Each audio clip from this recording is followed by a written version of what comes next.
Hola, buen día, bienvenidos a este espacio donde hoy abordaremos un tema de suma importancia en embriología, los defectos congénitos y el diagnóstico prenatal, donde estaremos hablando de cómo las malformaciones congénitas son trastornos presentes al nacer, que según los datos representan una causa importante de mortalidad infantil, generando alrededor del 25% de las muertes en esta población.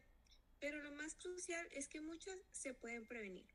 Para profundizar en este tema nos acompaña Ámbar, quien ha estudiado a fondo la etiología y las estrategias de prevención. Ámbar, bienvenida. Hola, buen día Inés.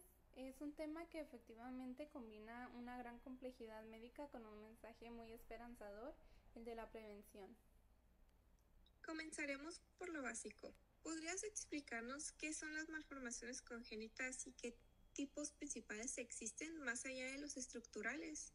Por supuesto, los términos defecto del nacimiento, malformación y anomalía congénita son sinónimos que describen trastornos estructurales, conductuales y funcionales, metabólicos presentes al nacer. Las anomalías estructurales mayor se identifican en cerca del 3% de los nacidos vivos. Es importante distinguir entre varios tipos. Por un lado están las malformaciones que ocurren durante la formación de estructuras, principalmente entre la tercera y octava semana de gestación, y pueden implicar la ausencia o alteración de una estructura. Luego están las disrupciones, que son alteraciones morfológicas de estructuras ya formadas, debido a procesos destructivos como los accidentes vasculares o las bridas amnióticas. Y finalmente las deformaciones, que son consecuencia de fuerzas mecánicas que moldean al feto durante el tiempo prolongado, como el pie equinovaro. Es muy interesante esta clasificación y para añadir me parece crucial mencionar que también existen las malformaciones menores que afectan a cerca del 15% de los neonatos. Anomalías como la microtia, es decir, pabellones auriculares pequeños que, aunque no generan daño por sí mismos, son importantes porque funcionan como indicadores. Por ejemplo, un neonato con anomalía menor tiene un riesgo del 3% de presentar otra mayor, y si tiene 3 o más, el riesgo se eleva a 20%. Son pistas que ayudan al diagnóstico. Exactamente, es un punto fundamental. Esas anomalías menores, especialmente las del oído, son como señales de emergencia que nos alertan para buscar posibles defectos subyacentes más graves, sobre todo en niños con síndromes. Sí, dinos, ¿qué diferencia hay entre un síndrome y una asociación? El síndrome es un conjunto de anomalías que aparecen juntas y tienen causa común conocida. Ya hay diagnóstico y se sabe el riesgo de repetirse. Mientras que la asociación es un grupo de anomalías que se presentan juntas con más frecuencia de lo esperado, pero sin causa identificada. No es un diagnóstico, pero sirve para sospechar y buscar otras anomalías relacionadas.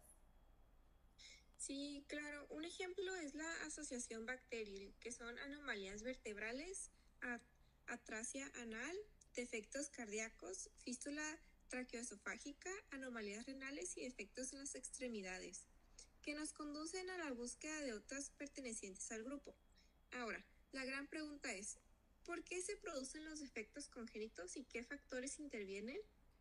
Las causas se agrupan en tres categorías principales y entender esto es clave para la prevención. Aproximadamente un 15% se debe puramente a factores ambientales, lo que llamamos teratógenos, como ciertos fármacos, infecciones o enfermedades maternas. Un 30% tienen una causa puramente genética, como anomalías cromosómicas, pero el grupo más significativo, con un 55%, se debe a causas multifactoriales, es decir, a la interacción compleja entre la predisposición genética y factores ambientales. Esto nos dice que en más de la mitad de los casos hay factores externos sobre los que podemos actuar. Esa gráfica del 55% multifactorial es realmente el centro del asunto. Para entender esos factores ambientales es crucial hablar de los principios de la teratología. Uno de los más importantes es la susceptibilidad, que varía según la etapa del desarrollo. El periodo más crítico es el de la organogénesis, la tercera a la octava semana, donde se forman los sistemas orgánicos, pero, y esto es vital, el embrión también es sensible en las primeras semanas, cuando se establecen los ejes corporales.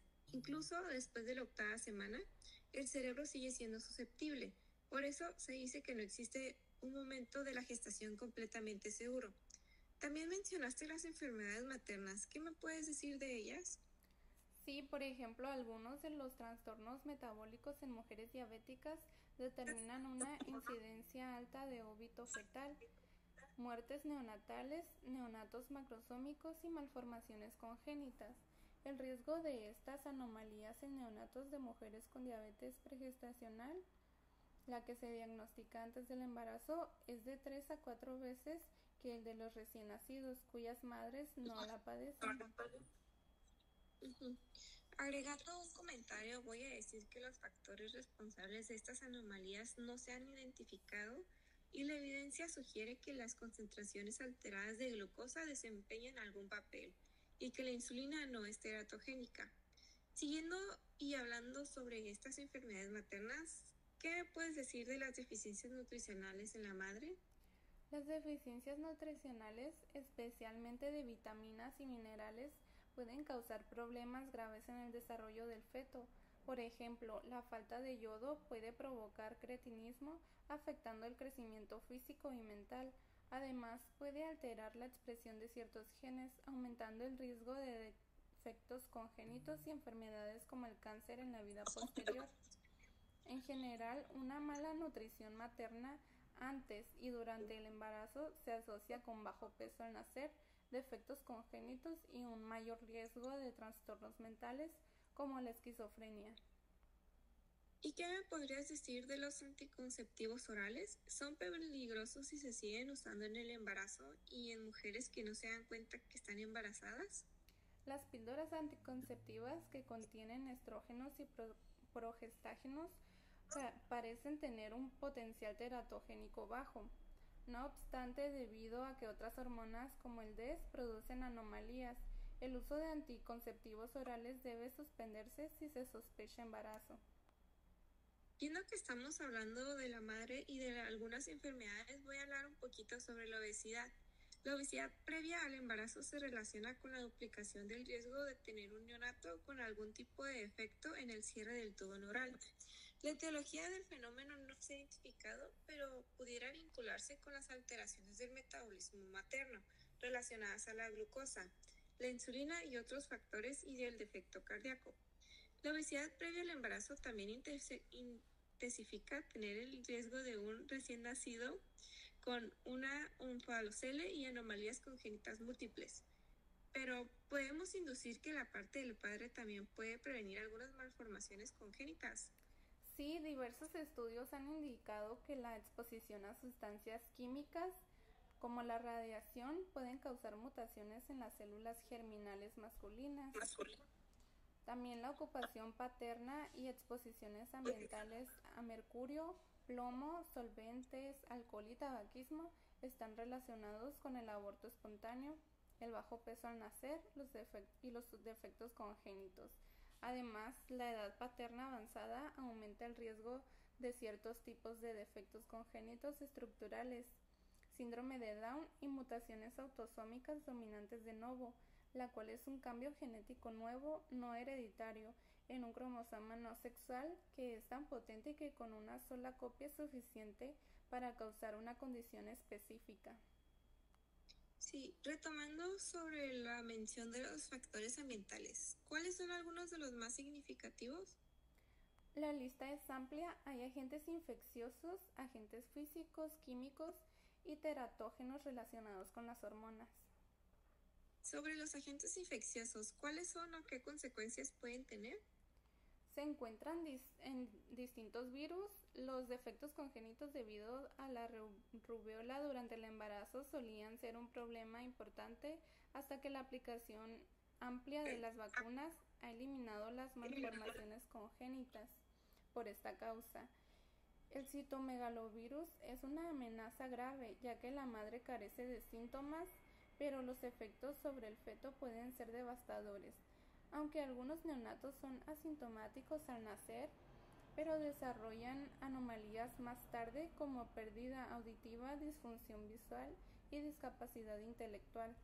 También tenemos el ejemplo del virus Zika, que puede causar microcefalia intensa y otras secuelas neurológicas. Hay otras infecciones virales.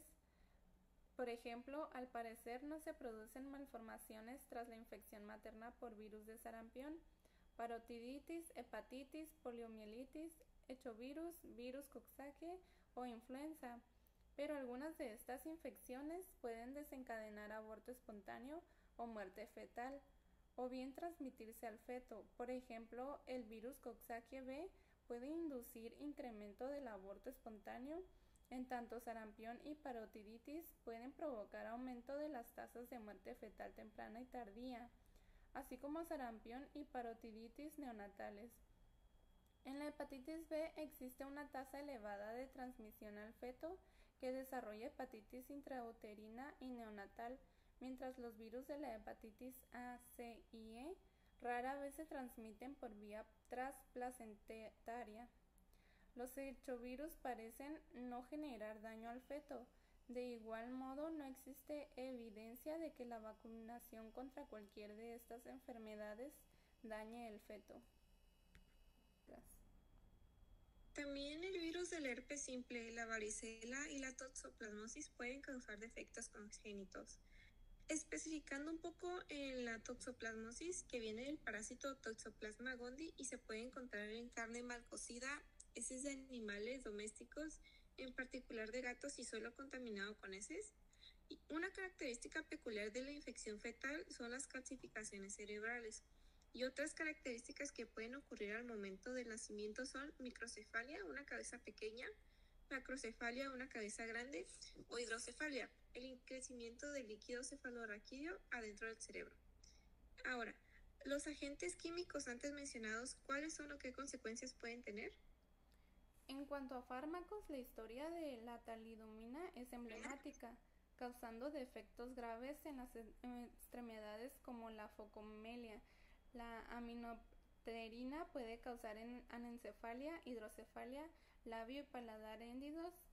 El topiramato y las anfetaminas también causan labio y paladar hendidos. El plomo causa retraso del crecimiento y trastornos neurológicos.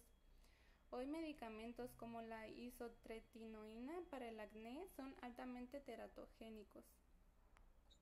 Y para completar, los anticonvulsivos y los pirógenos como el ácido valproico o incluso la elevación de la temperatura corporal por fiebre o fuentes externas como baños en tina con agua caliente y saunas aumentan enormemente el riesgo de defectos del tubo neural, como la espina bífida. También está el caso de las ISRS, inhibidores selectivos de la recapacitación de serotonina, unos antidepresivos muy comunes, que se han vinculado con defectos cardíacos y de la línea media. Esto nos lleva a un punto crítico. La automedicación durante el embarazo o incluso cuando se busca un embarazo es sumamente peligrosa. Sin duda, y entre las sustancias de consumo social, el alcohol es uno de los más peligrosos, pudiendo causar el trastorno del espectro alcohólico fetal con discapacidad intelectual y malformaciones. El tabaquismo también aumenta el riesgo de fisuras orofaciales y defectos cardíacos. La dosis y la duración de la exposición, como bien indican los principios de la teratología, son clave. Es fascinante y a la vez nos muestra lo vulnerable que es el desarrollo. Dado que ese periodo crítico ocurre tan temprano, a menudo antes de que una mujer sepa que está embarazada, y la prevención parece ser la clave. Pero, ¿cómo podemos identificar estas anomalías a tiempo? ¿Existen métodos de diagnóstico? Exactamente, ahí es donde el diagnóstico prenatal juega un papel fundamental. Existen técnicas no invasivas e invasivas. La ecografía es la más común, la cual es una técnica relativamente no invasiva que recurre a ondas de sonido de alta frecuencia que se reflejan desde los tejidos para generar imágenes. La exploración puede realizarse vía abdominal o vaginal y en la segunda se obtienen imágenes de mayor resolución. Permite valorar el crecimiento fetal y detectar malformaciones estructurales como defectos del tubo neural o cardíacos. También se usa para medir la translucencia nucal, un marcador de riesgo para síndromes como el de Down. Así es, y es importante destacar que la ecografía no solo detecta anomalías, sino que es crucial para determinar la edad gestacional y el crecimiento del feto, lo que nos permite un control del embarazo mucho más preciso. Luego están las pruebas de detención en suero materno, que miden marcadores como la alfa-fetoproteína. Si estas pruebas, junto con la ecografía, sugieren un riesgo elevado, se puede proceder a métodos invasivos para un diagnóstico certero. Correcto, métodos invasivos como la amniocéntesis, donde se inserta una aguja a través del abdomen hasta la cavidad amniótica, que se identifican mediante ecografía y se extraen alrededor de 20 a 30 mililitros de líquido para análisis genético, o el muestreo de vellosidades coriónicas, es la obtención de tejido placentario, que ofrecen un diagnóstico definitivo. Hoy también se habla mucho de los test prenatales no invasivos que analizan el ADN fetal libre en la sangre materna, con una alta precisión para detectar aneuploidías. Y en términos de prevención, más allá del diagnóstico, ¿qué se puede hacer de manera concreta? La prevención primaria, es decir, evitar que la anomalía ocurra, es lo ideal y debe comenzar antes de la concepción. Medidas como la suplementación con ácido fólico reducen hasta en un 70% los defectos del tubo neural. La vacunación contra enfermedades como la rubiola es fundamental. El control estricto de enfermedades maternas como la diabetes o la fenilcetonuria antes del embarazo reduce drásticamente el riesgo. Y por supuesto, evitar la exposición a teratógenos conocidos. La concienciación y la planificación del embarazo son los pilares. Ya que estamos hablando de detectar anomalías y efectos congénitos, ¿hay alguna forma de tratarlos? Existen diferentes técnicas para tratar problemas médicos del feto antes del nacimiento. Está la transfusión fetal, que se utiliza cuando hay anemia fetal. La sangre se administra directamente al feto a través de la vena umbilical, guiados por ultrasonidos. El tratamiento médico fetal, donde algunos medicamentos que atraviesan la placenta pueden administrarse a la madre, pero en ciertos casos se inyectan directamente al feto. La cirugía fetal, desarrollada gracias a los avances tecnológicos, es posible operar a los fetos para corregir defectos graves. Hay dos tipos: la cirugía abierta, donde se expone el útero y se interviene directamente al feto, se usa para defectos del tubo neural, cardiopatías y hernias diafragmáticas. Mejora funciones motoras y reduce algunas complicaciones, pero aumenta riesgo de parto prematuro. Y la cirugía fetoscópica, que es un procedimiento menos invasivo, con incisiones pequeñas. Se usa para derivaciones urinarias, bridas amnióticas, síndrome de transfusión feto-fetal y hernias diafragmáticas. Tienen un menor riesgo que la cirugía abierta. Y para concluir, Ámbar, ¿podrías darnos un mensaje final sobre la importancia de integrar todo este conocimiento? Yo, por mi parte, añadiría que el concepto más esperanzador que hemos visto es que la mayoría de los defectos congénitos no son inevitables.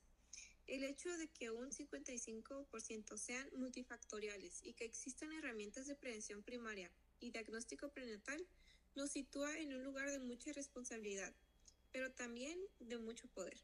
La clave está en la educación sanitaria y en que los profesionales de la salud y las mujeres en edad reproductiva trabajen juntos antes de la concepción. Es el mensaje perfecto. Efectivamente, el mensaje central es que hemos avanzado mucho en comprender la etiología y los factores de riesgo.